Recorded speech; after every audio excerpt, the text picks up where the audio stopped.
Adelante. Muy buenas noches a todos los amigos que hoy día asisten a Diálogos al Café de Marcos Escudero, que como ustedes saben, cada viernes religiosamente nosotros estamos tratando diversos temas que son de interés nacional en diversas áreas. Y tenemos que agradecer además la presencia de nuestros invitados especiales que provocan una serie de preguntas y el diálogo a lo largo de este programa. ¿Qué puedo decirles? Hoy día hemos decidido como grupo coordinador hablar sobre el tema de la Fundación de Bolivia, planteándonos el dilema si fue separatismo o liberación en sí misma. Pero lo más importante es concentrarnos en las preguntas que de alguna manera orientarán este diálogo esta noche y la participación de nuestros invitados comentaristas. A ver, las preguntas son diversas. ¿Sobre qué base se fundó la República? ¿La guerra civil previa fue una lucha separatista o una guerra de liberación propiamente dicha? ¿Por qué se demoró más que en otros países? ¿Por qué el caso boliviano es así? En términos de instituciones políticas y económicas, ¿podríamos hablar de ruptura o de continuidades?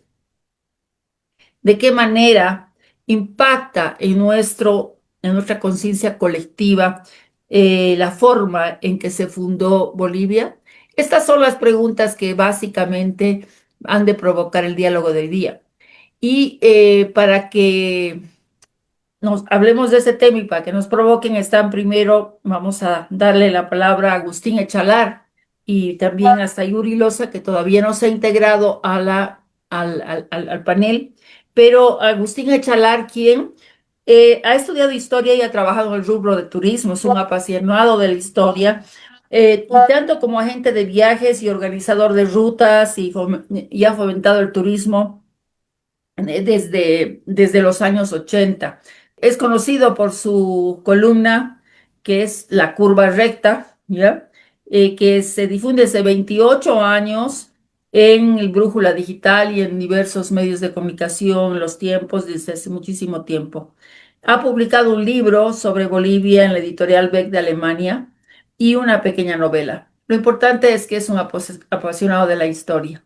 O sea que te doy la palabra, estimado Agustín, y esperemos que Sayuri, otra historiadora, esté aquí acompañándonos después de los 20 minutos que tú nos presentes tus criterios respecto a este tema. Erika, muchísimas gracias y gracias por convocarme. Evidentemente, si hay algo que me podría describir es una persona que ama la historia. No soy un historiador profesional, he estudiado historia unos años en San Andrés y la historia es parte de mí y la investigación la dejo a los verdaderos profesionales. Ahora bien, acercándonos al Bicentenario, claro, es interesante hablar sobre de dónde salimos, qué es lo que pasó, y para eso hay que entender algunas cosas. Hay que tener una idea más clara de lo que estaba pasando en Europa y en España en esos momentos. Porque lo que nosotros hemos tenido y de lo cual ha salido la independencia o lo que se llamaba antes la emancipación, es un verdadero caso de anomia, como han habido pocos en la historia. O sea, pero también habían conflictos mucho más graves. Hay que recordar que, por ejemplo, Inglaterra había sido el enemigo tradicional de España por siglos. Y sin embargo, repentinamente, una vez que los franceses invaden España, se vuelven los que podrían salvar a los españoles, a la portuguesa, que es un tema importante de mencionar para ver en qué quedamos después. Y la familia real española no toma las decisiones adecuadas y terminan haciendo una serie de tropelías que hacen que al final tanto el padre como el hijo, que ambos eran reyes porque uno había abdicado, estamos hablando de Carlos IV y de Fernando VII. Fernando VII, terminan en una especie de jaula de oro en un palacio en Francia, pero de alguna vez de ahí terminan ellos anulando. Los españoles se sienten invadidos y hay una enorme reacción. Y esa enorme reacción empieza mucho antes de los primeros movimientos que se dan aquí en Sudamérica. Hay que considerar que la gran rebelión de Madrid tiene lugar el 2 de mayo del año 8. Todos estos procesos tienen lugar en la primera mitad del año 8. Y nosotros hablamos con mucho entusiasmo de que el primer grito libertario se dio el 25 de mayo y los otros dicen, pero el 16 de julio fue más importante. Pero en el fondo, estas son reacciones de algo que tenía que ver con ese mundo del Imperio Español que estaba en una crisis total. Y esa crisis fue trasladada acá, o lo que sucedió acá fueron ecos de esa crisis. Estoy seguro de que en el camino se fueron forjando ideas independentistas, pero en el primer momento lo que estaba sucediendo acá era una crisis que era reflejo de lo que había sucedido en España y que tenía que ver con esa invasión francesa que tuvo a un rey francés durante 5 años, que además era una persona que causaba seguramente urticaria a todos los tradicionalistas. Hay que recordar que la imagen de un monarca era algo muy importante y que es algo que no fue tomado en cuenta, inclusive como factor aglutinante para el futuro de esta parte del mundo. A eso me refiero, por ejemplo, al hecho de que por el simple motivo de que la Casa Real portuguesa terminó en Río de Janeiro, el Brasil pudo mantenerse como un solo país, como una sola entidad política, una vez que se acabó toda la fiebre napoleónica. En cambio, en el caso de Sudamérica, se anuló la monarquía sin que la gente se dé cuenta que el aglutinante, aunque parezca ridículo, y nos parezca ridículo desde una mirada del siglo XX o del siglo XXI, era la imagen de los monarcas. Entonces, ahí es cuando hubo una acción centrífuga y terminaron todos los reinos de esta parte del mundo reclamando su autonomía. En primer lugar, a mí me parece que como digo, las primeras rebeliones eran en parte algo que estaba relacionado a ese rechazo a la invasión francesa. Luego, en el camino, seguramente aparecieron posiciones interesantes. A partir de la anomia surgieron situaciones, lo que se han venido a llamar las republiquetas, que en algunos casos no eran mucho más que espacios de bloqueadores, podríamos llamarlos hoy en día.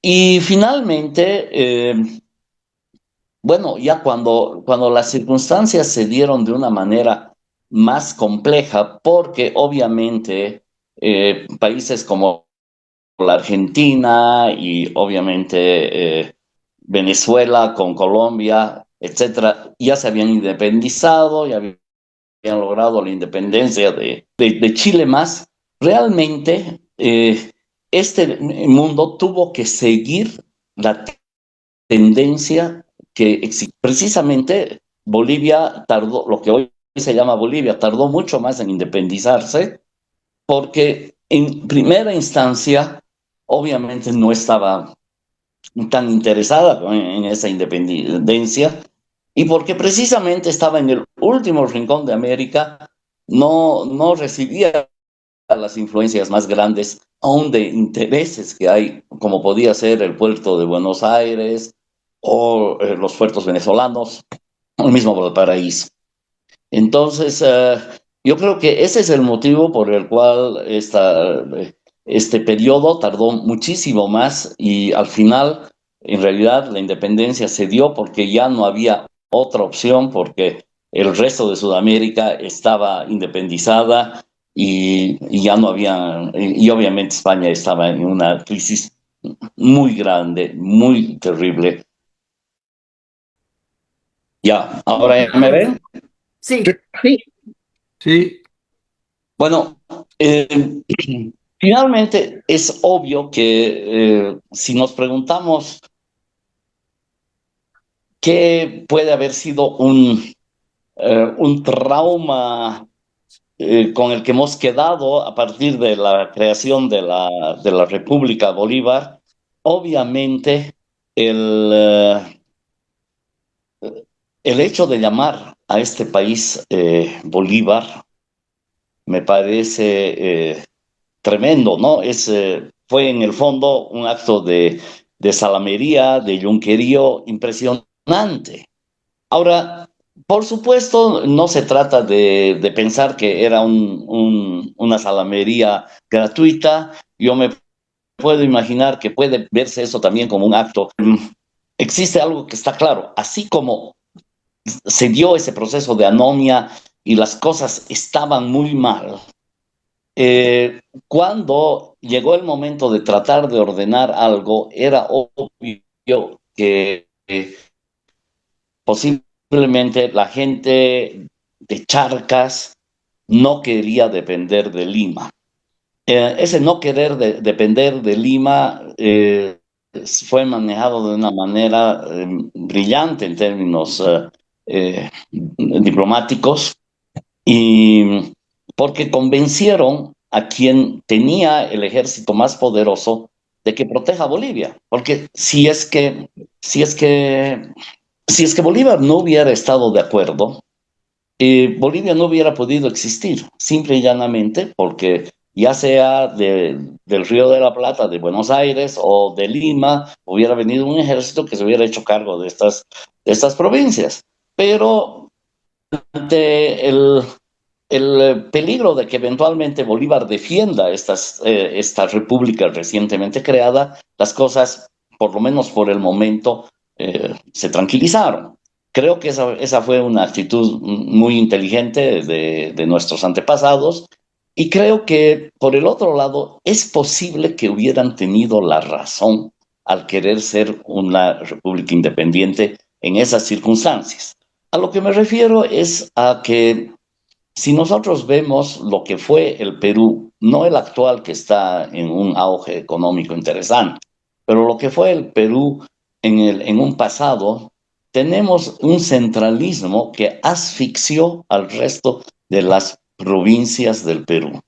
Las ciudades que seguramente en algún momento eran hasta más importantes, quedaron realmente casi abandonadas. Si uno ve fotografías del Cusco de los años 20, no hay punto de comparación con lo que pues, se puede ver en fotografías de Cochabamba o, bueno, La Paz, Sucre, en los años 20.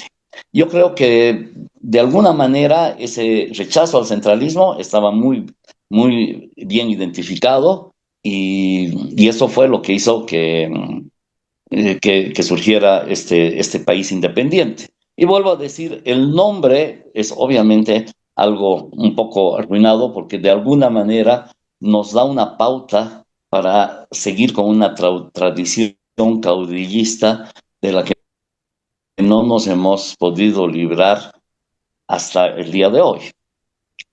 Eh, yo creo que me quedaría acá para darle la palabra a Sayuri, y tal vez podemos hablar un poquito más luego.